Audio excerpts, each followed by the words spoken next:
आज के पाठ को देखेंगे। You can mute everybody if you want to. आज का जो बाइबल का पाठ होगा, देखिए मैं सोचता हूं कि आज अंग्रेजी की जरूरत नहीं है, सब हिंदी जानने वाले हैं, तो मुझे आवश्यकता नहीं लग रही कि मैं अंग्रेजी में बोलूं। ठीक है, मैं सिर्फ हिंदी में बोलूंगा। आज का जो बाइबल का पाठ होगा वो फिर से हम गिनती की जो पुस्तक बाइबल में हमको मिलती है उसी से लेंगे। मैंने आपको पहले बताया था कि पुराने नियम में जो गिनती की पुस्तक है उसका मतलब है कि इस्राएली लोग जो मिस्र देश से जिनको मूसा निकाल कर लाए थे, उनकी 2 बार गिनती हुई थी। एक तो तब गिनती हुई थी जब वो मिस्र देश से निकले, उस प्रतिज्ञा किए देश में जा रहे थे जिसमें परमेश्वर उन्हें ले जाने वाले थे, और फिर दूसरी गिनती तब हुई जब वो उस प्रतिज्ञा किए देश में पहुंचने जा रहे थे, उसमें पहुंचने से अंदर दाखिल होने से पहले। तो इसलिए इस किताब को गिनती की पुस्तक कहा जाता है। बाइबल की जितनी भी पुस्तकें हैं उनके नाम जो है उनका एक कारण है, एक सबब है।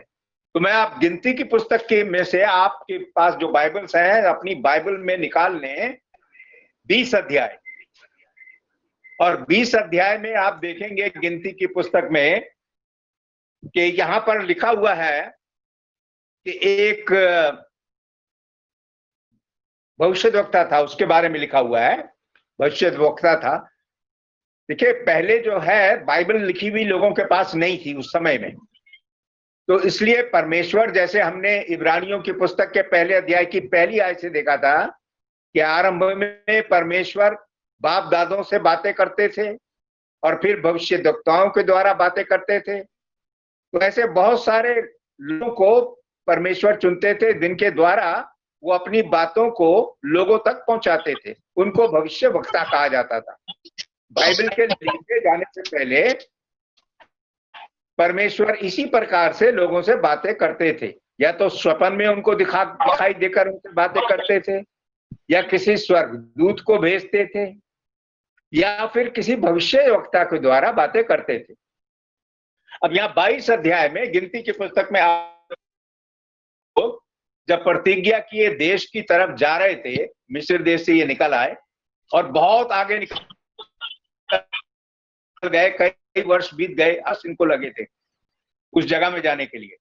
और ये लोग जो थे करीब 8-10 लाख लोग थे, और फिर उसमें जानवर भी थे, बहुत सारे पशु भी थे। तो बहुत बड़ा हुजूम था, बहुत बड़ी भीड़ थी जो ये उस नए देश को लेने के लिए जा रहे थे जहां परमेश्वर इनको मूसा के द्वारा ले जा रहे थे। तो हम देखते हैं जब एक जगह ये पहुंचे, उस जगह का नाम था मोआब। तो मोआब में पहुंचने से पहले वहां के राजा के बारे में हम यहाँ पढ़ते हैं, उसका नाम था बालाक। लिखा है कि जब बालाक राजा को ये पता चला कि इस्राएली लोग आ रहे हैं तो वो डर के मारे उसकी हालत खराब हो गई, और ऐसे ही तमाम लोग जो मोआब के थे वो सब डर गए। वो कहने लगे अब ये लोग जो हैं, ये इस्राएली लोग आ गए हैं, ये तो सबको चट कर जाते हैं, सबको खत्म कर देते हैं और उनका राज वागत सब खत्म कर देते हैं। तो इसलिए बालाक राजा ने क्या किया कि उसने अपने लोगों को बुलाया, मंत्रियों वगैरह को, और पूछा कि अब हम क्या करें, अगर ये लोग यहाँ पर आ जाएंगे तो ये तो हम सबको मार डालेंगे, हम सबको खत्म कर देंगे। तो उन लोगों ने उनको बताया कि एक बिलाम नाम का नबी है, भविष्यवक्ता है। वो नबी जो है उसको परमेश्वर ने ऐसी आशीष दी है कि वो जिसको आशीष देता है वो आशीषित होते हैं, और जिनको वो श्राप देता है वो लोग श्रापित हो जाते हैं। तो बिलाम ने कहा ये तो बड़ी अच्छी बात है, हम बालाक ने कहा बड़ी अच्छी बात है, इसको हम बुलाते हैं। तो बालाक ने इसलिए बिलाम नबी को बुलाया, इसलिए बुलाया ताकि वो आए और इस्राएल के लोगों को श्राप दे, ताकि वो उनके ऊपर काबू ना कर सके। लेकिन यहां पढ़ते हैं 22 अध्याय में गिनती की पुस्तक में कि बालाक राजा ने क्या किया कि उसने तमाम लोगों को, अपने जो अच्छे अच्छे मंत्री थे, बड़े अच्छे अच्छे वहां के राजपाट के अंदर थे, उन सबको इकट्ठा करके उनको भेज दिया कि बिलाम के पास जाओ, उसको बोलो कि मैं तुझको बहुत आदर सत्कार करूंगा, तेरा मान सम्मान करूंगा, तेरे को धन भी दूंगा और तू आ जा और यहाँ पर आके तू इन लोगों को श्रापित कर दे। अब यहाँ 8वीं आयत को देखिए आप। 8वीं आयत में लिखा हुआ है, गिनती की पुस्तक 22 अध्याय की 8वीं आयत में, कि जब ये लोग आए राजा बालाक की तरफ से, तो उसने बिलाम ने क्या किया, बिलाम ने उनको बोला कि आज रात को तुम यहाँ टिको और मैं परमेश्वर से पूछूंगा कि वो क्या चाहता है कि मैं जाऊं तुम्हारे साथ या नहीं जाऊं। सो वो वहां पर रात को टिक गए। अब आप यहां देखेंगे कि 12वीं आयत में लिखा है, बिलाम ने उनसे कहा कि भाई दूसरे दिन जब वो सो के उठा तो उसने उन लोगों को भी उठाया और उनसे कहा कि परमेश्वर ने उसको बोला है कि मैं तुम्हारे साथ नहीं जा सकता, क्योंकि वे लोग जो हैं वो मेरे परमेश्वर के आशीषित लोग हैं। तो परमेश्वर ने बिलाम को बोला कि तू वहां मत जा, क्योंकि उनको मैंने आशीष दी है, तू जाकर ऐसा काम नहीं कर सकता कि उनको श्राप दे। तो आप यहां पढ़ते हैं 12वीं आयत में, ये बिलाम ने कहा भाई परमेश्वर ने मुझको आज्ञा देने से, ये जाने से मना किया, इसलिए मैं नहीं जा सकता। तो कितनी अच्छी बात है। देखिए, ऐसा ही व्यवहार हम सबका होना चाहिए कि जब परमेश्वर कुछ भी हमसे कहते हैं हम उस बात को वैसे ही करें और किसी की बातों में नहीं आए। तो ये लोग जो थे, ये बिलाम की बात सुनकर वापस चले गए अपने देश को, मोआब को, और राजा को जाकर ये बात बता दी कि भाई वो बिलाम जो है वो तो आने को मना करता है। लेकिन राजा बालाक जो था उसने अपनी जिद नहीं छोड़ी। उसने क्या किया कि उसने कहा, उसका दाम बढ़ा दिया बिलाम का, और पहले से भी अधिक ज्यादा प्रतिष्ठित, जैसे आप यहां पढ़ते हैं कि और ज्यादा कर्मचारी जो है उनको उसके पास भेज दिए और उनको बोला कि बिलाम से जाकर कहो कि मैं तेरे को और भी ज्यादा धन दूंगा, तेरे नाम ऊंचा कर दूंगा, तू बस एक बार आकर इनको श्रापित कर दे। तो यहां पर हम पढ़ते हैं कि आगे आप पढ़ेंगे 18वीं आयत को नोट करें आप, 22 अध्याय की 18 आयत। बिलाम ने बालाक के कर्मचारियों को उत्तर दिया, चाहे बालाक अपने घर को सोने चांदी से भर दे तो भी अपने परमेश्वर यहोवा की आज्ञा को पलट नहीं सकता कि उसे घटाकर या बढ़ाकर मानूं। अब देखिए कितनी अच्छी बात। दोबारा जब बालाक की तरफ से बिलाम के पास दोबारा जब कर्मचारी आए राजा के, उन्होंने कहा राजा ने बोला है कि वो तेरे प्रतिष्ठा करेगा, तुझे और भी ज्यादा धन देगा, तेरा नाम बड़ा करेगा और तुझको सब कुछ देगा जो तू चाहता है। तो देखिए यहाँ 18 आयत में लिखा है कि बिलाम नबी ने उनको बोला कि अगर वो अपना आधा घर भी मुझको दे दे, जो कुछ भी है सब कुछ कर दे, मैं तो परमेश्वर की आज्ञा को ना बढ़ाऊंगा ना घटाऊंगा। उसने जाने से मना किया है तो मैं नहीं जाऊंगा। अब देखिए 19 आयत में, देखिए यहाँ पर एक पेच आ गया।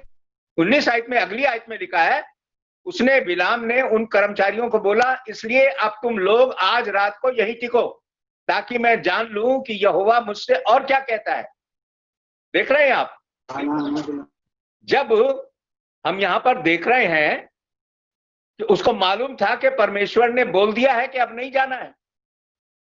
अब दोबारा ये लोग जब आए हैं तो उनको यही कहना था कि परमेश्वर ने मना कर दिया इसलिए मैं तुम्हारे साथ नहीं जाऊंगा, तुम वापस चले जाओ। लेकिन अब वो 19 आयत में उनसे क्या कह रहा है कि आज रात को तुम फिर से कहो कि मैं परमेश्वर से पूछूंगा और क्या चाहता है। अर्थात उसके मन में चोर था, वो जाना चाहता था, उसके मन में लालच था, इसीलिए तो उन्होंने बोला, उसने बोला कि आज रात को तुम फिर टिको, मैं परमेश्वर से पूछूंगा कि वो और में से क्या चाहता है। इसलिए जब परमेश्वर उनके पास प्रकट हुए दोबारा, तो परमेश्वर ने बिलाम को बोला तू जा। क्यों परमेश्वर ने बोला तू जा?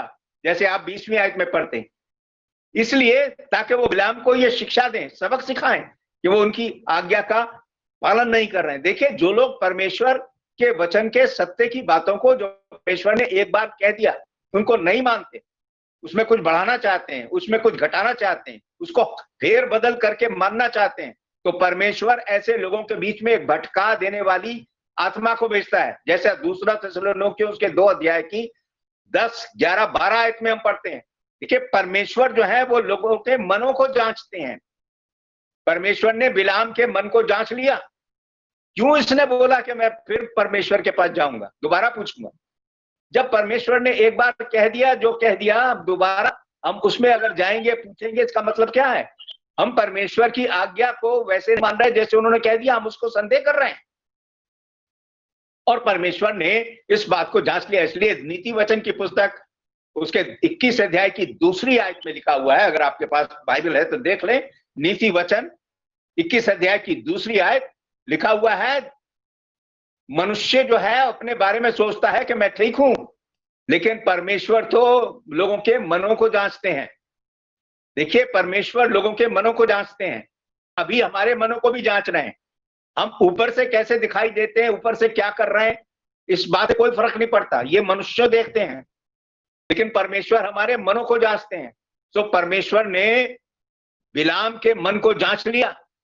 परमेश्वर ने पहचान लिया कि इसके मन में जो है वो ये है कि ये जाना चाहता है, इसलिए तो ये दोबारा कह रहा है कि मैं परमेश्वर से पूछूंगा कि वो और क्या चाहता है। सो परमेश्वर ने उसको कहा आप तू जा। लेकिन आगे आप पढ़ते हैं 21 आयत से लेकर कि बिलाम को एक शिक्षा देने के लिए आगे क्या हुआ। बिलाम ने अपनी गदी पे अपनी काठी बांधी और वो चल पड़ा, और पीछे उसके जो बालाक के जो कर्मचारी थे वो आ रहे थे, वो अपने ऊंटों पे आ रहे होंगे, और ये अपने आगे आगे चला अपनी गदी के ऊपर। तो हम देखते हैं कि क्या हुआ। 23वीं आयत में पढ़ेंगे, वो गदी जो थी वो मार्ग को छोड़कर खेत में चली गई। जब वो खेत में चली गई तो बिलाम ने उसको मारा। अब वो कह रहे, बिलाम ने उसको मारा कि उसको फिर से मार्ग में ले आए। तो क्या था कि यहोवा का दूत था, परमेश्वर ने एक दूत भेजा था, स्वर्ग दूत भेजा था। वो नंगी तलवार लेकर बिलाम की गधी के आगे खड़ा हुआ, उसको आगे बढ़ने नहीं दे रहा था। गधी देख सकती थी कि तलवार लिए हुए कोई खड़ा हुआ है, लेकिन बिलाम की आंखें उस वक्त बंद थी। तो गधी जो थी वो मार्ग को छोड़कर खेत में चली गई। बिलाम ने उसको मारा। इसके बाद वो उसको जब ले आया रास्ते पर, तो जब वो जा रही थी गधी, तो उसने देखा वो एक खेत की बारी आ गई, दाख की बारी आ गई, वो बारी में से निकल के जा रही है। आप 24 आयत में पढ़ेंगे, 24 और 25 आयत में पढ़ेंगे कि दाख की बारी आ गई, और वो दाख की बारी आ गई तो अब गधी ना इधर जा सकती है ना उधर जा सकती, क्या करे, वो सीधी जा रही, लेकिन सामने उसके नंगी तलवार लिए हुए स्वर्गदूत खड़ा हुआ है। तो बिलाम ने उसको फिर मारा। और तीसरी बार लिखा है कि वो एक ऐसी जगह चली गई जहां से वो ना मुड़ भी नहीं सकती थी बिल्कुल भी। तो गधी जो थी बिलाम को लिए दिए यहां पर है, वो बैठ गई और दीवार से उसका जो है पैर सटा दिया बिलाम का। तो बिलाम ने यहां पर लिखा है कि उसको सोटे से, डंडे से खूब मारा। इस पर क्या हुआ कि परमेश्वर ने उस गधी का मुंह खोल दिया, जैसे आप यहां देखेंगे 28 आयत में। और गधी ने बिलाम से बोला कि तूने मुझको क्यों मारा। बिलाम ने बोला कि तू मेरे से नटखटी करती है, मैं तेरे को चलने को कह रहा हूं, तू बार बार इधर उधर जा रही है। देखिए, गधी के सामने जो था एक फरिश्ता खड़ा हुआ था, स्वर्गदूत खड़ा हुआ था, नंगी तलवार लिए, वो डर के मारे इधर उधर जा रही थी। बिलाम नहीं देख सकता था, लेकिन तभी जब ऐसा हुआ तो आगे का हुआ है, परमेश्वर ने बिलाम की आंखें खोल दी, और तब बिलाम ने देखा कि किस प्रकार से एक स्वर्गदूत जो है, एक दूत जो है, एक परमेश्वर ने एक जन को भेजा है जो नंगी तलवार लिए हुए खड़ा है। और इस पर हम देखते हैं कि आगे लिखा हुआ है कि परमेश्वर ने उसको बोला कि तूने अपने क्यों मारा, तेरा सामना करने के लिए, तुझे रोकने के लिए तो मैं आ गया हूं। यहां 32 आयत में पढ़ेंगे, लिखा है क्योंकि तू मेरे सम्मुख उल्टी चाल चलता है। अगर मैं चाहता तो मैं तेरे को अभी मार देता, लेकिन मैंने तेरे को अभी मारा नहीं, लेकिन इसकी सजा तुझको मिलेगी। तो हम देखते हैं कि वो परमेश्वर के सम्मुख उल्टी चाल चला। 34 आयत में लिखा है, बिलाम ने कहा मैं पाप किया है, अब परमेश्वर अगर तू चाहता है कि मैं वापस जाऊं तो मैं वापस चला जाऊं। यानी बिलाम को मालूम था कि वो उल्टी चाल चल रहा है, इसीलिए तो उसने कहा कि मैंने पाप किया है, क्या मैं वापस चला जाऊं। लेकिन परमेश्वर ने उसको आगे जाने दिया। और आगे अगर आप 23 और 24 और 25 और 26 अध्यायों में देखेंगे, आप देखेंगे इसके बाद जो है वो चला गया वहां पर, और बिलाम जो है वो मारा भी गया। और जो वो वहां पर जा रहा था आशीष देने के लिए, जैसे बालाक ने बुलाया था, परमेश्वर ने उसको मजबूर किया कि वो उनको आशीष दे, शराब ना दे। बालाक चाहता था वो उनको शराब दे, इस्राएल के लोगों को शराब दे। परमेश्वर ने उसको बोला था कि ये मेरे लोग हैं, इनको मैंने आशीष दी है ताकि मैं इनको उस देश में पहुंचाऊं, जिस देश में ये जाकर रहेंगे। और बालाक चाहता था कि वो उनको श्रापित करवा दे, तो इस कहानी से हम क्या सीखते हैं?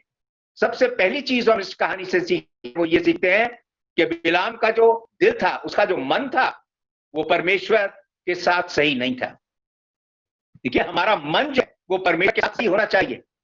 परमेश्वर अपने वचन को कभी नहीं बदलते। बिलाम परमेश्वर के सम्मुख गया ये जानने के लिए कि मैं और क्या करूं, अर्थात उसके मन के अंदर चोर था, वो जाना चाहता था, और परमेश्वर ने इस बात को पहचान लिया। परमेश्वर अपने वचन को जो उन्होंने एक बार कह दिया नहीं बदलते। हमको याद होगा, हमने मूसा के बारे में कुछ समय पूर्व एक पाठ पढ़ा था। परमेश्वर ने उसको बोला था कि चट्टान से जाके बोल और ये पानी देगी, और मूसा ने क्या किया था? उसने चट्टान पे 2 बार मारा। परमेश्वर ने उसको इसलिए उसका दंड दिया था। उसको कहा था कि तू उस देश में नहीं जा पाएगा, जिस देश में जाने के लिए मैं तुझको तेरे लोगों को लाया था। ये लोग जाएंगे लेकिन तू नहीं जाएगा। क्यों? क्योंकि तूने मेरी आज्ञा का पालन नहीं किया। तो जो पहला पाठ जो हम इस बात से देखते हैं वो ये कि परमेश्वर जो एक बार कहते हैं जो कुछ भी, देखिए आज परमेश्वर हमसे कोई बात नहीं कर रहे हैं डायरेक्ट, तो स्वप्न से बात नहीं कर रहे हैं, किसी मनुष्य के द्वारा बात नहीं कर रहे हैं, वो अपने वचन के द्वारा जो लिखा हुआ है उसके द्वारा बात कर रहे हैं। तो जो भी लिखी हुई बात है परमेश्वर के वचन में, बाइबल में, उससे कोई पलटा नहीं जा सकता। कोई भी प्रचारक या कोई भी मनुष्य उसको पलट कर या कुछ और करके नहीं सिखा सकता। अगर वो सिखाएगा तो वो गलती कर रहा है। और जो लोग उन बातों को मानते हैं जो परमेश्वर ने लिख के दी है, अपने वचन में कहा है, उसके अनुसार नहीं चलते, वो बिलाम की तरह ही परमेश्वर की बातों पर संदेह कर रहे हैं। तो हमें याद रखना चाहिए कि परमेश्वर ने जो एक बार बोला है वो उससे पलटते नहीं। इससे हम ये देखते हैं कि बिलाम के मन में जो था वो लालच था, वो जाना चाहता था। क्योंकि बालाक ने उसको बोला था मैं तेरी प्रतिष्ठा करूंगा, तेरा नाम करूंगा, तुझे बहुत सारा धन दौलत दूंगा।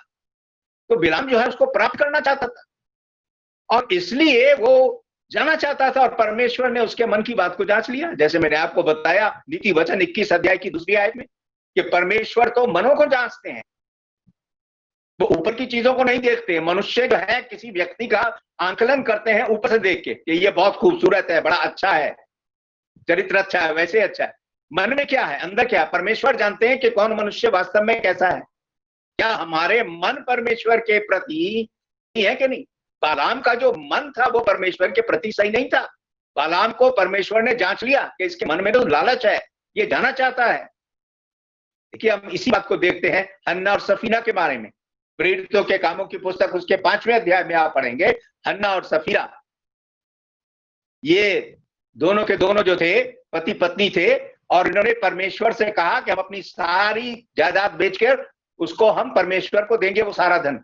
लेकिन जब वो सारी जायदाद अपनी बेच दी और परमेश्वर के प्रेरितों के पास लेकर आए तो वो आधा लेकर आए। उनका मन बदल गया। उन्होंने कहा सारा क्यों देंगे? उन्होंने प्रतिज्ञा परमेश्वर से की थी हम सारा देंगे, लेकिन जब उनके पास धन आ गया तो उन्होंने अपना मन बदल दिया और आधा लेकर आए। लेकिन उनके साथ क्या हुआ? वहां हम पढ़ते हैं कि प्रेरित पतरस ने उनको बोला कि तुमने मनुष्यों से नहीं परमेश्वर से झूठ बोला है। देखिए, परमेश्वर से कुछ नहीं छुपता, क्योंकि ये प्रेरित लोग जो थे ये पवित्र आत्मा से भरे हुए थे। जैसे प्रेरितों के कामों की पुस्तक 2 अध्याय और उसकी 4 आयत में देखा था कि प्रेरितों को परमेश्वर ने प्रभु यीशु मसीह के वायदे के अनुसार पवित्र आत्मा दिया था, और वो पवित्र आत्मा उनके भीतर था, वो सारी बातों को जांचता और मानता था। तो प्रेरित पतरस ने जांच लिया पवित्र आत्मा के द्वारा।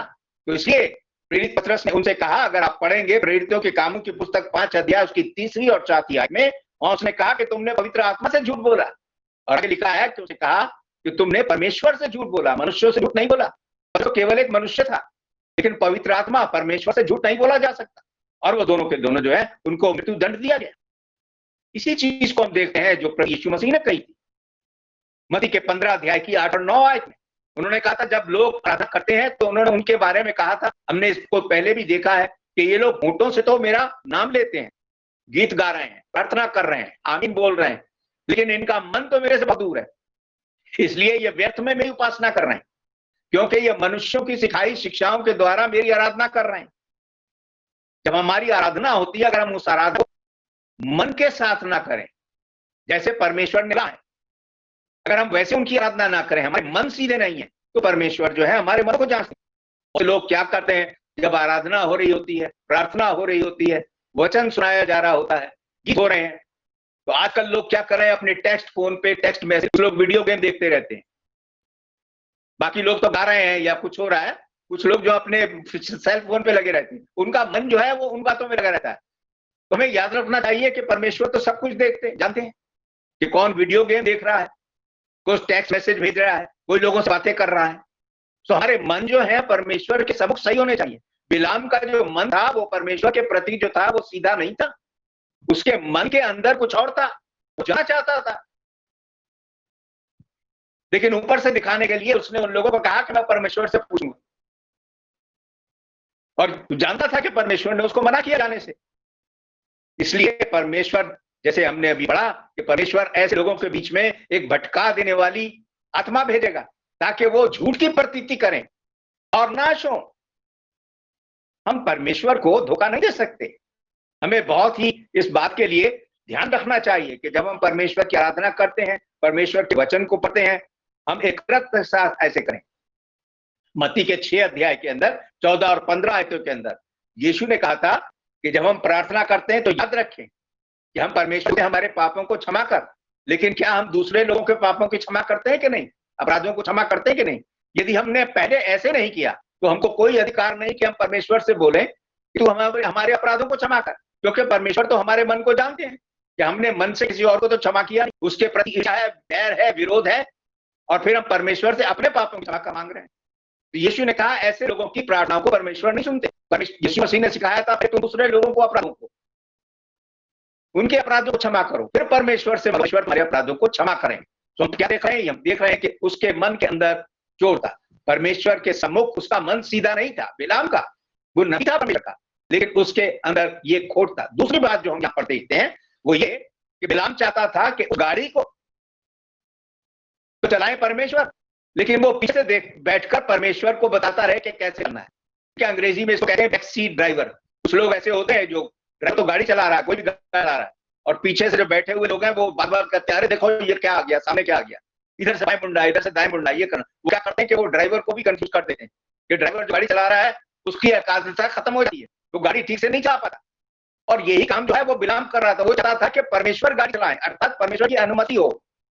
परमेश्वर कहते हैं कि हाँ तू जा, परमेश्वर ने तो उसको बोल दिया था नहीं जाना है, लेकिन वो चाह रहा था कि बता दे।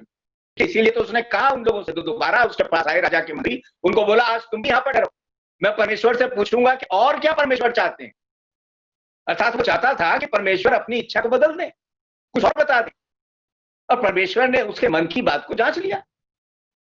बिलाम चाहता था कि परमेश्वर उसके मन की बात को एंडोर्स कर दे, उस पर ठप्पा लगा दे, कह दे कि हाँ तू जा।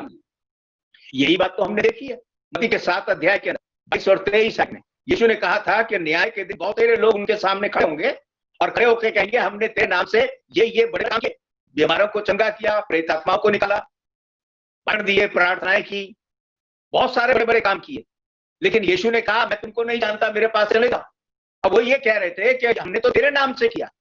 आज भी ऐसा ही होता है, बहुत से लोग जो हैं वो बहुत कुछ करते हैं, वो सोचते हैं कि वो मसीह के नाम से, परमेश्वर के नाम से, बाइबल के नाम से कर रहे हैं, लेकिन यदि परमेश्वर ने उसकी आज्ञा उनको नहीं दी है, बाइबल में वो बात नहीं लिखी हुई है, तो जो लेकिन न्याय के दिन वो सोचेंगे या वो कहेंगे कि परमेश्वर जो है वो इस बात को मान ले। लोग सोचते हैं जैसे हमने चाहा कि परमेश्वर उसकी इच्छा पर ठप्पा लगा दे कि तू जा, ऐसे ही आज लोग करते हैं। वो चाहते हैं कि परमेश्वर अपनी मोहर लगा दें कि हम उन बातों को जो कर रहे हैं वो स्वीकार कर लें, पर हर एक बात को स्वीकार नहीं करते। वो केवल उसी बात को स्वीकार करेंगे जिसकी आज्ञा उनकी है। हम आज सीख, परमेश्वर ने जो हमको आज्ञा दी है वो यीशु मसीह नए नियम के अंदर मिल ली है। हमारी आराधना, हमारा जीवन, हमारी शिक्षा, जो भी हम मानते हैं, प्रत्येक नए नियम में लिखी हुई जो भी बात है उन शब्दों के अनुसार होना चाहिए।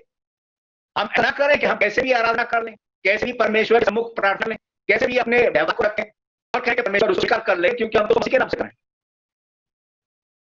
हम को मजबूर ना करें, जैसे बिलाम ने मजबूर करने की कोशिश करी कि परमेश्वर और क्या कहते हैं मैं पूछूंगा, वो कहते हैं जाऊंगा। परमेश्वर जो कहते हैं उसमें वो बदल नहीं होना चाहिए। तो परमेश्वर को ये ना कहें कि परमेश्वर हम ये कर रहे हैं, प्रार्थना कर रहे हैं, ऐसा जीवन व्यतीत कर रहे हैं, इसको तुम स्वीकार कर ले। परमेश्वर वही स्वीकार करेंगे जो उनके वचन में लिखा हुआ है। यही बात तो है जब प्रभु यीशु मसीह ने कहा था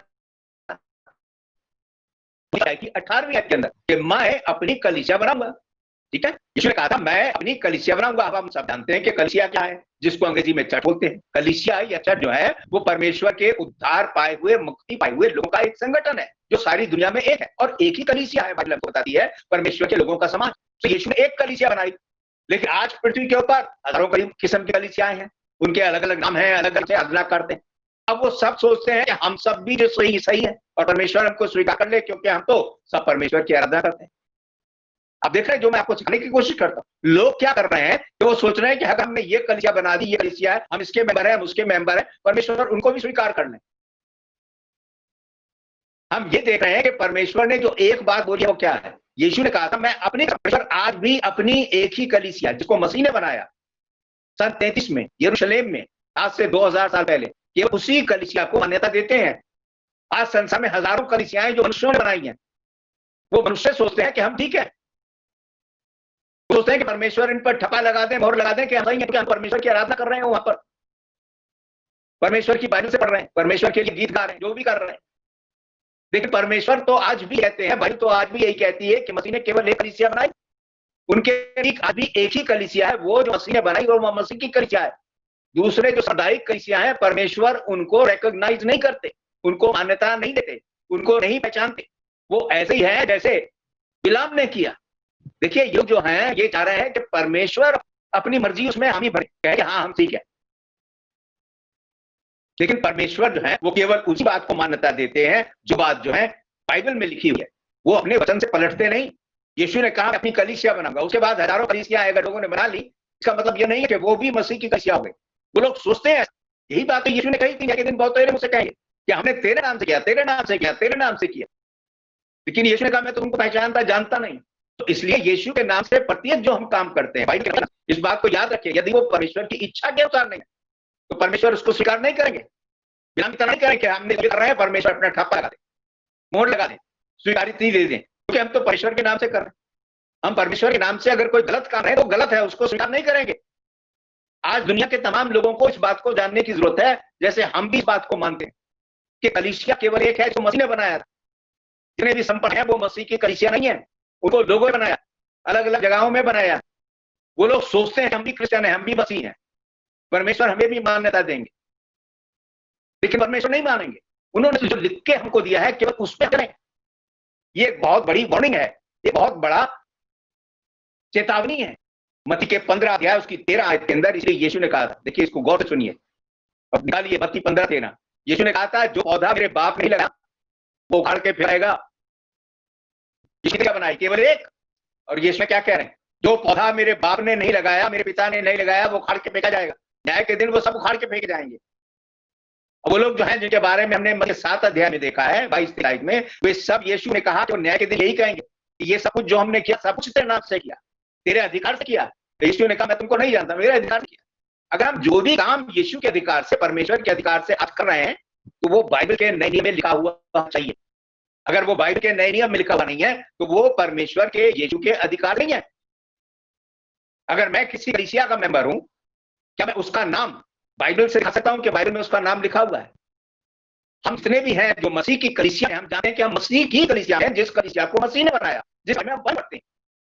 हमारी आराधना इस तरीके से होनी चाहिए, उसके नाम से कहलाते हैं। हर एक चीज जो बाइबल में लिखी हुई है, ये नहीं कि हम अपने अपने तरीके से सब कुछ कर लें और फिर कहें कि परमेश्वर उनको स्वीकार करना। यही तो बिलाम चाहता था। बिलाम चाहता कि जाओ, लेकिन परमेश्वर उसमें दे। परमेश्वर ने बिलाम को एक बहुत बड़ी शिक्षा दी, उसकी आंखें खोल दी और उसने देखा और उसने स्वीकार किया कि मैंने पाप। आज बहुत से लोग हैं जो चलते चल जा रहे हैं उस राह के ऊपर जो गलत रहा है, सोच रहे हैं परमेश्वर सारी बातों को स्वीकार करेंगे। ऐसा नहीं है, परमेश्वर केवल उन्हीं बातों को स्वीकार करेंगे जो यीशु मसीह के नए नियम लिखा हुआ है। इसलिए हमें से प्रत्येक मसीही व्यक्ति को, हमें से हर एक को इस बात को अच्छी तरीके से पहचान लेना चाहिए, जान लेना चाहिए कि हमारी आराधना हर एक चीज नए नियम के अनुसार हो। हम नए नियम में यीशु ने सिखाया था आराधना के बारे में, यूहन्ना के 4 अध्याय की 24 में उन्होंने कहा कि जो परमेश्वर जो है वो आत्मा है। क्या परमेश्वर की कोई मूर्त सूरत नहीं बना सकती, कोई फोटो नहीं बना सकता। पहले भी मैंने आपको बताया, लोग फोटो लगा लेते अपने घर में, कहते हैं ये यीशु की तस्वीर है। यीशु की कोई तस्वीर किसी के पास नहीं है। और अवश्य है, यीशु ने कहा कि उनकी भक्ति आराधना करने वाले आत्मा सच्चाई से उनकी आराधना करें, जैसे कि यूहन्ना 4:24 में लिखा। तो हमें याद रखना चाहिए कि हमारी आराधना जो है वो परमेश्वर के वचन के अनुसार जो सच्चाई है। यूहन्ना 17:17 में लिखा है कि परमेश्वर का वचन सत्य है। तो हमारी आत्मा के साथ और परमेश्वर की सच्चाई के साथ जो अपने वचन में उन्होंने उसके साथ हमारी आराधना होनी चाहिए। इसीलिए तो हम जो मसीह की कलीसिया में हैं, सारी दुनिया के अंदर हम ना केवल कलीसिया कहलाते हैं और हैं, परंतु हमारी आराधना भी उसी के अनुसार है जो परमेश्वर के वचन में लिखा है। जैसा कि नमूना हमको प्रेरितों के कामों की पुस्तक 20 अध्याय 7 आयत में मिलता है कि प्रभु यीशु मसीह के अनुयायी प्रेरित सप्ताह के पहले दिन, इतवार के दिन प्रभु भोज लेने के लिए इकट्ठे होते थे, रोटी तोड़ने के लिए होते। आज हम भी किस लिए इकट्ठे होते हैं? प्रभु भोज लेने के लिए। प्रभु भोज लेकर हम प्रभु यीशु मसीह के मृत्यु, उनके बलिदान को याद करते हैं। ये हमारा एक मुख्य उपाय है, कारण है हमारी आराधना का कि हम इकट्ठे होते हैं। दुनिया भर में मसीह की कलीसियां इकट्ठी होती है सप्ताह के पहले दिन, एतवार के दिन, जिस दिन प्रभु यीशु मसीह मुर्दों में से जी उठे थे, जिस प्रभु यीशु मसीह ने अपनी कलीसिया को बनाया था। सप्ताह के पहले दिन, एतवार के दिन, संडे के दिन, बाइबल में लिखा हुआ है प्रभु भोज लेने के लिए इकट्ठे हुए। ऐसे ही हम भी प्रभु भोज लेने के लिए इकट्ठे होते हैं। अब देखिए, जो सांप्रदायिक कलीसियां वो क्या करती हैं? महीने में एक बार वो प्रभु भोज लेते हैं, उसने प्रभु भोज ले लिया। कहां से अधिकार ये मिला कि महीने में एक बार ले लें या 3 महीने में एक बार ले लें? ये मनुष्यों की शिक्षा है। इस बात को तो यीशु ने कहा था मत्ती की 15 अध्याय की 8 और 9 आयत में, ये मेरी आराधना करते हैं परंतु मनुष्यों की बताई हुई शिक्षाओं के अनुसार करते हैं। मसीह की कलीसिया जो है वो आराधना परमेश्वर की उसी अनुसार करती है जिस प्रकार से बाइबल के नए नियम में लिखा हुआ है। इसीलिए हम सिर्फ गीत गाते हैं, हम कोई बाजे नहीं बजाते। क्यों? क्योंकि बाइबल में हमको आज्ञा दी गई है, इफिसियों की पुस्तक 5 अध्याय उसकी 19 आयत में, कि हम गाएं, भजन गाएं और परमेश्वर की स्तुति करें। इब्रानियों 13 अध्याय की 15 आयत में लिखा है कि परमेश्वर हमारे होठों के फलों को चाहते हैं। वो ये नहीं चाहते कि हम ढोल बजा के, हारमोनियम बजा के, सितार बजा के या किसी प्रकार के आराधना करें। परमेश्वर ये नहीं चाह रहे कि आराधना करें, वो चाहते हम उनकी आराधना करें, क्योंकि उन्होंने हमको बनाया, हमको आवाज दिया है, हमको मन दिए हैं। इसलिए मसीह की कलीसिया जहां की होती है, हम लोग इसी प्रकार के बाहर नहीं जाते, अभी भी नहीं जाते। क्यों? क्योंकि उन्होंने कहा है गाओ। उन्होंने हमको गाने की आज्ञा दी। परमेश्वर के वचन में कभी भी कुछ ना जोड़े। बिलाम ने यही तो अपराध किया, वो परमेश्वर वचन में जोड़ना चाहता था। परमेश्वर ने उसे कहता नहीं जाना, लेकिन फिर भी उसे मन के अंदर ये बात थी कि वो जाना चाहता है। तो लोग क्या कहते हैं आज जो सांप्रदायिक कलीसियाओं में, परमेश्वर तो कहते हैं तुम गाओ, और वो कहते हैं हम तो गाएंगे भी और बजाएंगे भी। ये गलती है। और फिर यही तो बात है, वो कहेंगे हमने तेरे नाम से सब कुछ किया, तालियां बजाई तेरे नाम से, आगे बजाए तेरे नाम से, जो कुछ किया तेरे नाम से किया, तेरे लिया। यीशु कहते हैं कि क्या मैंने तुमको आज्ञा दी? बिलाम परमेश्वर की आज्ञा के विरुद्ध चलना चाहता था और परमेश्वर ने उसको ये दंड दिया। और आगे आप पढ़िए कि वो जो आगे गया वो तलवार से मार गया। क्यों? क्योंकि उसने परमेश्वर की इच्छा का विरोध किया। हम अपनी इच्छा को परमेश्वर के ऊपर लादने की कोशिश नहीं करें। जो लोग अपने मन की रीति से परमेश्वर की आराधना करना चाहते हैं, किसी भी कलीसिया के मेंबर बना चाहते हैं, किसी कलीसिया में होकर सोचते हैं कि ये भी मसीह की कलीसिया, हम सब मसीह हैं, हम सब क्रिश्चियन हैं, कुछ भी करते हैं, वो सोचते हैं हम तो परमेश्वर की स्तुति के लिए कर रहे हैं। ये क्या होता है? ये बिलाम की तरह अपनी इच्छा को, जैसे बिलाम चाहता अपनी इच्छा को परमेश्वर के ऊपर लादना, कि तो मैं कर रहा हूं, परमेश्वर उसकी अनुमति दे दे। इसीलिए तो परमेश्वर ने उसको धर दिया। परमेश्वर ने तो उसको एक बार बोल दिया था कि नहीं जाना है, बात खत्म। ऐसे ही परमेश्वर ने हमको जो लिखवाकर नए नियम में दे दिया है, बात खत्म, उसके अनुसार चले, उसमें एक इनका एक बिंदु भी ना बढ़ाएं। मसीह की कलीसियाएं दुनिया भर में जो है उनमें, और जितने भी सांप्रदायिक कलीसियाएं हैं जो चारों हैं, उनमें यही एक सबसे बड़ा फर्क है। मसीह की कलीसिया आज भी प्रेरितों की शिक्षा के अनुसार चलती है, नियम में है। और जो सांप्रदायिक कलीसियाएं हैं, हजारों हैं दुनिया के अंदर, वो सब मनुष्य बताए हुए मार्ग पर चलती हैं। वो ये सोचते हैं कि परमेश्वर उनको स्वीकार कर लेंगे, लेकिन परमेश्वर अपने वचन से बदलते नहीं। जो उन्होंने एक बार कह दिया वो उन्होंने कह दिया। इस बात को याद रखें कि आज जो हम पाठ सीख रहे हैं वो यही सीख रहे हैं कि हमारी हमारा जो भी हम आत्मिक दृष्टिकोण से, धार्मिक दृष्टिकोण से करते हैं, वो तमाम बातें जो है वो परमेश्वर की इच्छा के अनुसार होनी चाहिए। एक और उदाहरण मैं आपको बताना चाहता हूँ। वो उदाहरण हमके पहले शमूएल की पुस्तक के 15 अध्याय में मिलता है। वहां आप पढ़ेंगे इसराइल का पहला राजा जो था वो शाऊल था। अब शाऊल को परमेश्वर ने बोला था पहला शमूएल 15 अध्याय के अंदर कि अमालेक के गया वहां जाकर सब कुछ नाश कर दे। अब शाऊल वहां गया अपनी सेना को लेकर, भाइयों को लेकर, उसने बहुत कुछ नाश कर दिया, लेकिन कुछ चीजें वहां से ले आया। तो शमूएल जो था वो परमेश्वर का नबी था, जिसके द्वारा परमेश्वर शाऊल से और दूसरे लोगों से बात करता था। तो जब वो वापस आ रहा था परमेश्वर की आज्ञा को पूरा करके, तो वहां पढ़ते हैं कि शाऊल ने शाऊल से पूछा कि क्या तुमने परमेश्वर की आज्ञा अनुसार सब कुछ नाश कर दिया? उसने कहा हाँ मैंने सब कुछ नाश कर दिया। लेकिन शमूएल ने उससे पूछा कि तब ये क्या हो रहा है कि मैं भेड़ों का मुमियाना और बैलों का बवाना सुन रहा हूं, ये कहां से आ गए? ये कहां से गया तू पशु? ये भी वहीं के थे, उनको ना करना था।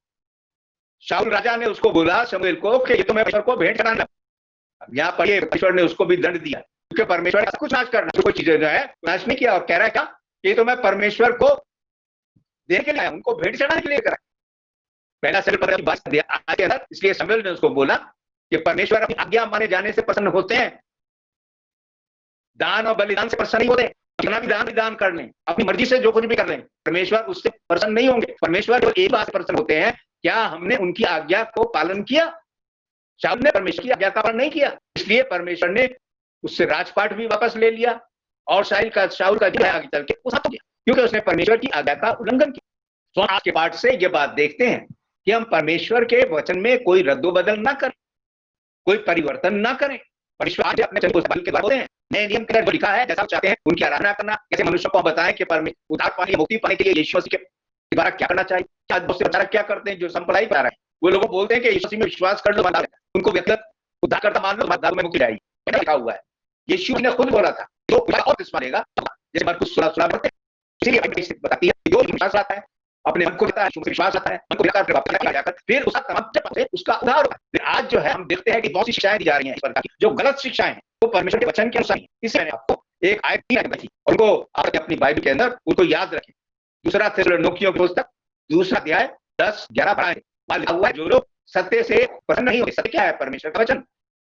परमेश्वर के वचन में लिखी बातों से संतुष्ट नहीं रहते, उनको परंतु वो अधर्म की बातें, दूसरी बातों को परमेश्वर के वचन मानकर उनको चलना चाहते हैं। वो सत्य की प्रतीति नहीं करते, वो और बातों को मानकर परमेश्वर की बातें मानते हैं। परमेश्वर उनके अंदर भटका देने वाली आत्मा को भेजा भटक जाए, इसलिए वो नाश को दंड पाए, क्योंकि उनका मन सही नहीं है। तो इस बात को याद रखें कि परमेश्वर ने हमको एक चेतावनी दी है, जो लोग सत्य की प्रतीति नहीं करते, सत्य पर नहीं चलना चाहते, जानबूझकर सत्य को नहीं पहचानना चाहते, जैसे हमने क्या, परमेश्वर उन्हें भटका देने वाली एक आत्मा को भेजेगा, ताकि वो झूठ की प्रतीति करें और नाश हो। यही हुआ कि उसने झूठ की प्रतीति की और वो नाश हुआ। सो परमेश्वर ने तो हमसे बोला है, जो भी परमेश्वर हैं उनकी बातों को ऐसे ही अमल करें।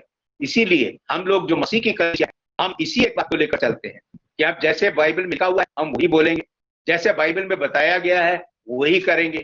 बाइबल की बातों में ना कुछ जोड़ेंगे ना कुछ घटाएंगे, वही सब कुछ करेंगे जो परमेश्वर ने अपने वचन की पुस्तक में हमको लिख कर दिया हुआ है। और यही एक, फिर से मैं आपको बता रहा हूं, अंतर है, शेष अंतर है मसीह कलीसिया में। बात दुनिया भर में, मसीह की कलीसिया की मंडियां दुनिया भर में है, हजारों और लाखों मंडियां हैं, और हर एक कलीसिया मसीह की कलीसिया है।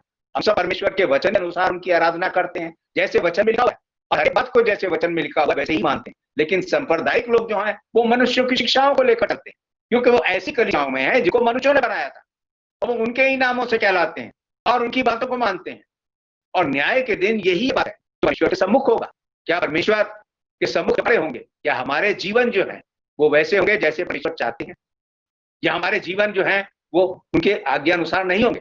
याद रखें, इस पाठ को देखते हैं तो हमने सबसे पहली बात देखी कि परमेश्वर मनों को जांचते हैं। बिलाम के मन को परमेश्वर ने जांच लिया, उनको पता था कि बिलाम क्या चाहता है, और परमेश्वर ने एक बार मना किया, दूसरी बार नहीं किया। जो परमेश्वर ने एक बार बोल दिया वही हमको मानना चाहिए। लिखा हुआ है उसमें ना कुछ जोड़े ना कुछ घटाए, जो कह दिया उसको वैसे ही माने। ये हमारे लिए भी सबक है, दुनिया के तमाम लोगों के लिए सबक है। सो बिलाम के जीवन से उसके जीवन से जिस परमेश्वर ने बड़ी ताड़ना दी, बड़ा दंड दिया, इसलिए क्योंकि वो चाहता था कि परमेश्वर उसकी इच्छा को पर ठप्पा लगा दें। जो मैं कर रहा हूं परमेश्वर उसकी अनुमति दे दें। और उसके मन अंदर ये एक बात थी जिसको परमेश्वर ने देख लिया कि उसका मन जो है वो परमेश्वर के, हमारा मन जो है परमेश्वर के सम्मुख सीधा होना चाहिए। तो आराधना करते हैं, चीजों को करना चाहते हैं, जो कुछ भी हम परमेश्वर के नाम से करते हैं वो सब परमेश्वर के अधिकार से उन्होंने अधिकृत किया है अपने नहीं अंदर, क्योंकि एक दिन परमेश्वर ने ठहराया है जिस दिन सबका न्याय परमेश्वर ने तत्काल दंड दिया। परमेश्वर ने जैसे देखा अना और सबको परमेश्वर ने, जैसे हमने देखा बिलाम को परमेश्वर ने दंड दिया। अब आज परमेश्वर नहीं दे रहे हैं प्रकार से तत्काल, लेकिन उन्होंने एक दिन ठहराया जिनको न्याय करेंगे प्रभु यीशु द्वारा। और प्रभु यीशु मसीह ने क्या कहा था? यीशु ने कहा था मेरा वचन ही लोगों को दोषी ठहराएगा जो मेरे वचन की बात नहीं मानते। मेरा वचन ही उनको, अर्थात जो लिखा हुआ है परमेश्वर के वचन की पुस्तक के अंदर, हमें केवल उन्हीं बातों को मानना चाहिए। अगर हमें अपने जीवन को व्यतीत करना है परमेश्वर की आराधना की शिक्षा जो परमेश्वर के वचन लिखी है उसके अनुसार चलना। तो बिलाम के जीवन से जो आज, और मेरी आशा है कि इस पाठ को हम अपने जीवनों में अपनाएंगे और अपने मसीह जीवन को व्यतीत करेंगे।